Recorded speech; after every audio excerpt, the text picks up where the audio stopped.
Truman, we've got a lot of product here that does a lot of different things, sometimes similar and sometimes quite different.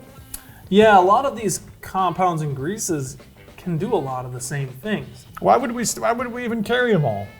Well, they all have different reasons and different properties that make them a little bit more specialty than one of the other ones. That's right. So let's start with maybe some of our more general compounds and greases, and we'll work our way through them and try to explain kind of what their intended purposes are. And we'll talk a little bit about their differences. First up at bat, a good all-arounder, the BPL Poly Lube. Comes in a couple different versions. It's a heavier grease, polyurea grease, nice grease for bearings. This one comes in the tub.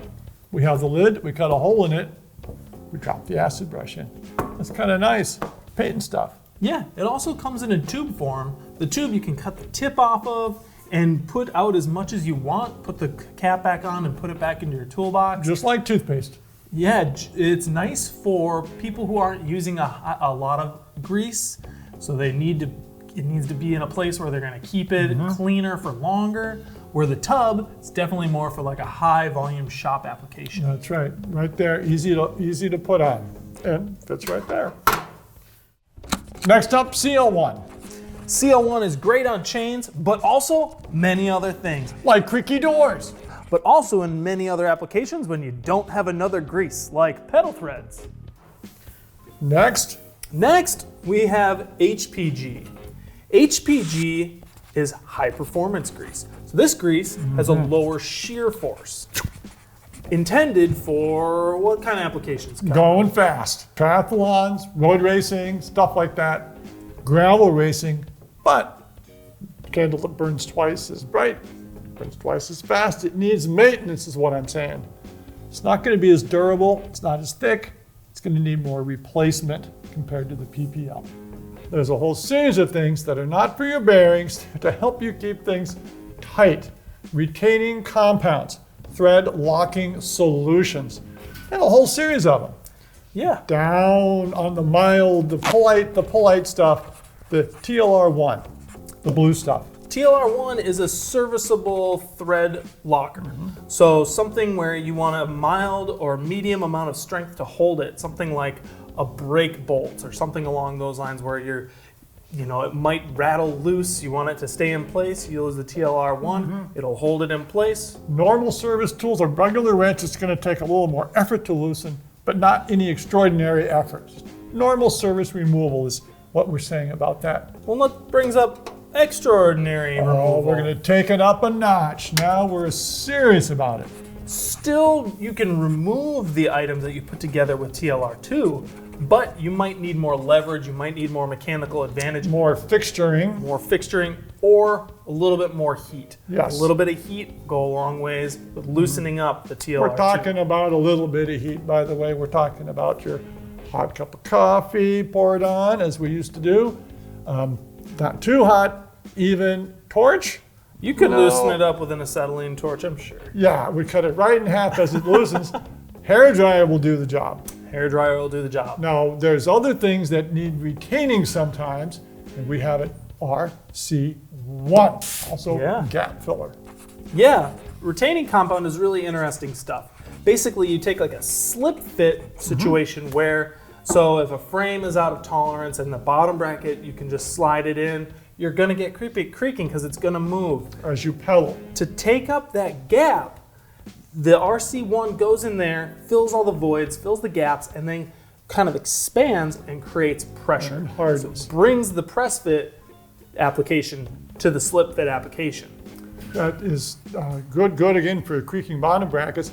Can be heavy, fairly heavy duty, but an interesting thing is going in steel on steel, just can use it like it is, but we always like to recommend a little bit of primer, the AP1.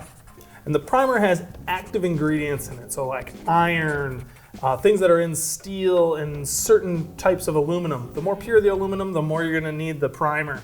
But if you're dealing with carbon fiber or plastic components, those do not have active ingredients. They're just inert material.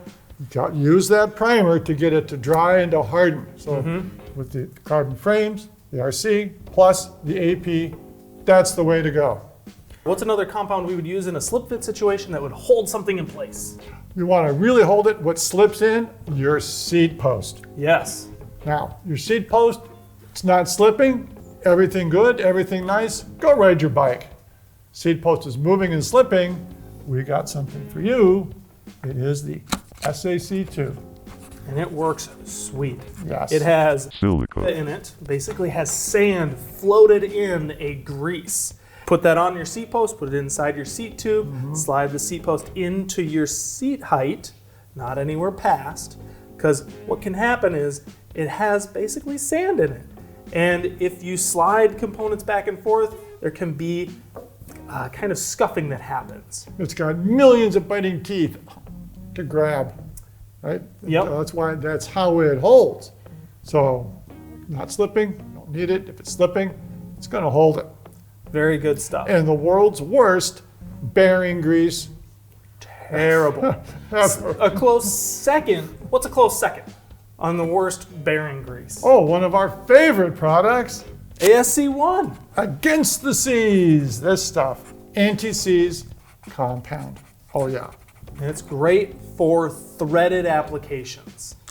It has a ton of staying power.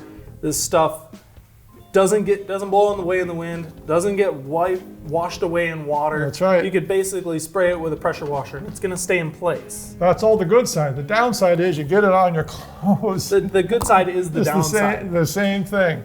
Yeah. Yeah. But Great for pedal threads, bottom bracket threads, threads that are on things that are going to be more exposed to the elements. static, it's staying put. You're not rotating around with it.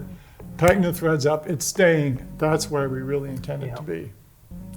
And to keep all of these things organized, the JH2 does a really good job keeping everything very accessible, keeping your bench clean and not cluttered. Who's got the grease gun? Where's the grease gun? Should be, bam, here. Right where it is. You Who's know got what's the missing. BPL? Bam, right here. So that's, keep it organized. So, through our pitching lineup, one more time. Good all-arounder. PPL 1 and 2. High performance, it's hitting to the bleachers. HPG 1. Yeah. Well, you got nothing else to use. It's sitting around the house, squeaky door hinges. CL 1. Yeah. It's been loosening on me. I've been getting kind of loosey. TLR. And I want to get more serious. TLR 2. And I want that bearings to stop creaking. RC1. And its friend AP. And you bet. Slipping. I've been slipping all day long. I cannot keep that seat post in place. Well, then you need some SAC. Problem solver. And I'm going through streams all day long, man, on that gravel ride. ASC1, that stuff is the bomb. Yep. It's against the seas. And find them all right on the JH2. That's where we keep them. Right where you need them. Where do you keep all your stuff and what do you do with it? That's what we want to hear from you. Leave comments down below, like and subscribe, and we'll see you guys on the next episode. All right.